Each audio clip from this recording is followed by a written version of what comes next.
Y'all, I was tagged in this so many times. So let's get right to the point. Men resent the mental load. Men resent domestic labor.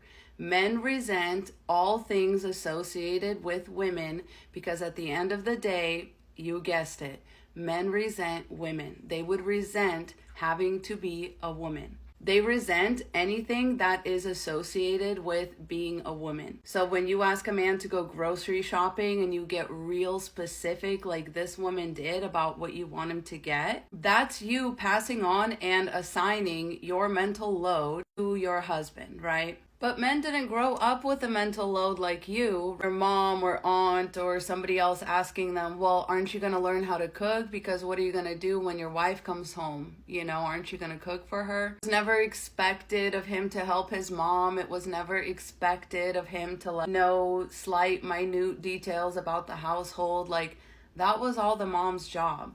Men are typically really positively reinforced for doing household labor, but that almost makes it worse because household labor should be expected. It should either be expected on both sides or it should be rewarded in the same way for women as well, whereas women are just expected to do it. In fact, a lot of times they get in trouble if they don't. That's the kind of mindset that most women are growing up with when it comes to the mental load. It's like, if I don't do this, something's gonna go wrong. Whereas men think of the mental load, whatever that is, as whatever part of that I participate in, I'm going to be praised and rewarded highly by the women in my life. And I'm also not expected to do it to any sort of like high standard because that's the women's job.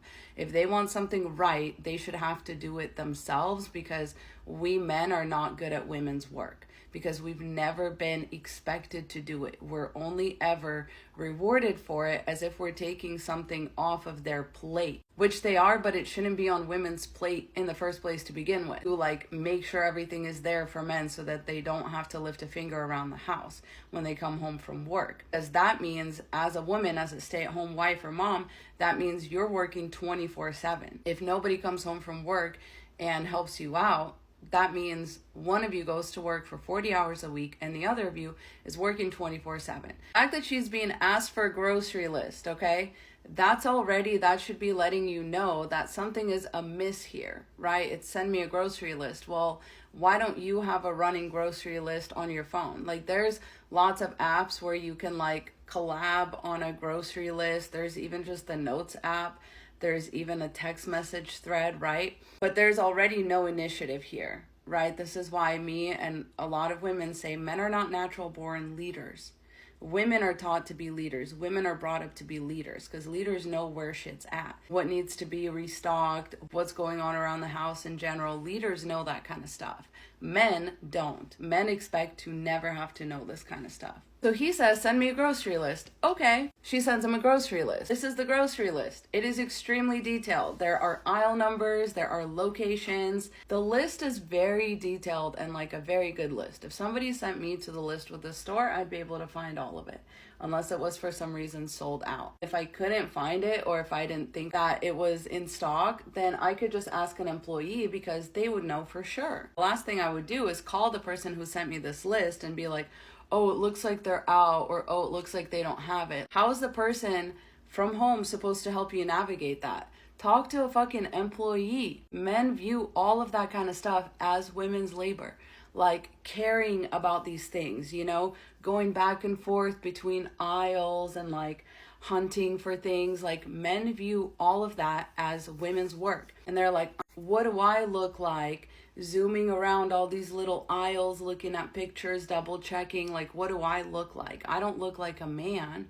I look like somebody's little bitch. And they're a lot more worried about that than what are your kids gonna eat or not eat if you get the wrong thing. They're less worried about, oh, let me pick up the phone and fucking call her, interrupt her whole day. Whatever she's doing with the kids doesn't matter. Whatever she's doing at home doesn't matter. Because they resent you. Like, he's calling out of frustration, like, why are you making me do this? If you are not asking your little son, what's the value to your wife in having you around? What are you gonna do after work to contribute to the household?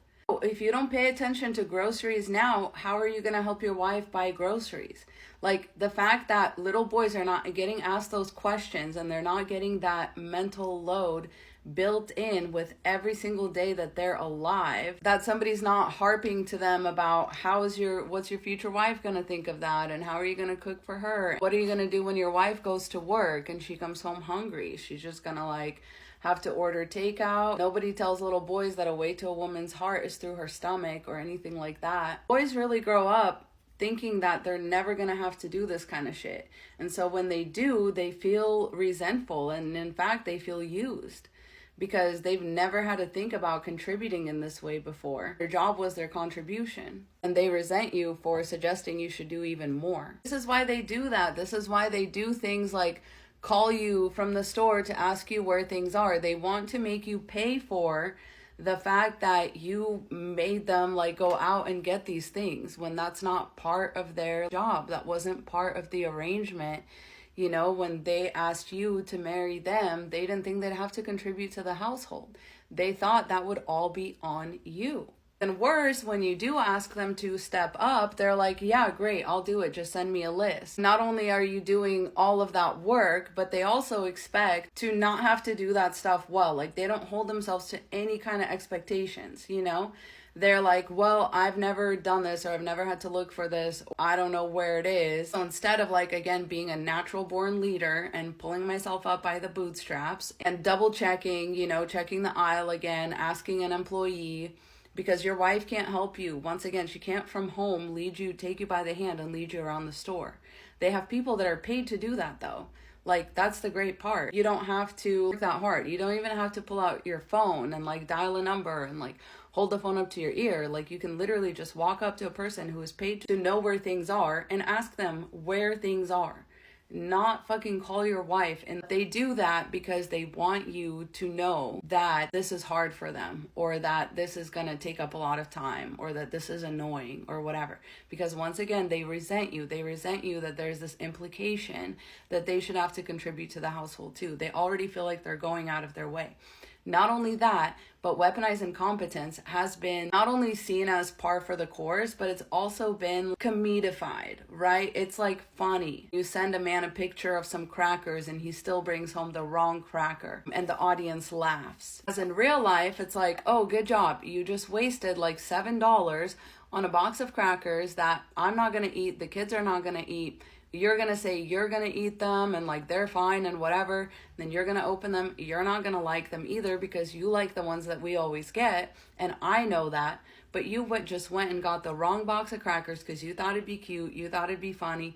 You thought it'd be like, oh, well, I guess I won't send him to the store again. You thought it'd be an easy way out for you, when really you just went out of your way to screw the whole family over. You're so fucking selfish. At the end of the day, you don't care about anybody but yourself. Even if you're like, oh yeah, well, I got the wrong crackers, but I'll still eat them. Like, okay, how does that help anybody else? If this was a work list, like if somebody's boss sent them to Home Depot or something like that to get some shit for the office, like even if it was an office employee, that man would never call his boss from Home Depot, no matter how much he couldn't find the thing that he was looking for. Never call his boss, especially his male boss, from Home Depot being like, oh, you know what? Where did they sell that? Like, I can't find it.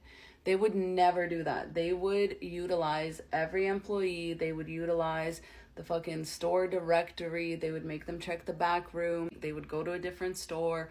Also, that their male boss wouldn't think that they're incompetent, because they wouldn't benefit from that. What they would benefit from is you hanging up the hat of, I guess I just won't make him help around the house anymore. I guess I just won't send him to the store anymore. Because again, your other alternative is, okay, you send him a very detailed list. He doesn't follow the list, or he calls you a bunch of times to ask where things are. You're like, okay, I don't want to do this. I don't want to do all this mental work, whatever. Just go and get whatever, and we'll just deal with it. Then that sucks for you, because you have to eat food you don't like. The kids are going to be picky about food that they don't like. The husband himself is not going to want to eat what he has brought home. So that's still, at the end of the day, it's going to be your problem. Even just like, oh, well, don't teach him, don't send him the list, don't whatever. That sucks for you. It doesn't suck for him. And so far as like he has to maybe eat a couple meals that he doesn't enjoy, but it sucks for you because you're now cooking with things you don't like cooking with. you're dealing with the kids' tantrum. Your husband's probably asking you, why are we spending so much money? Well, honey, it's because you keep buying the wrong things. And it's like a long and painful process for them to learn the hard way. It really is. And it's not worth your time as a woman, honestly. If your man cannot go to the store with a list in hand, with aisle numbers, with brand names, with pictures, there is no good reason for that. He just doesn't want to do it.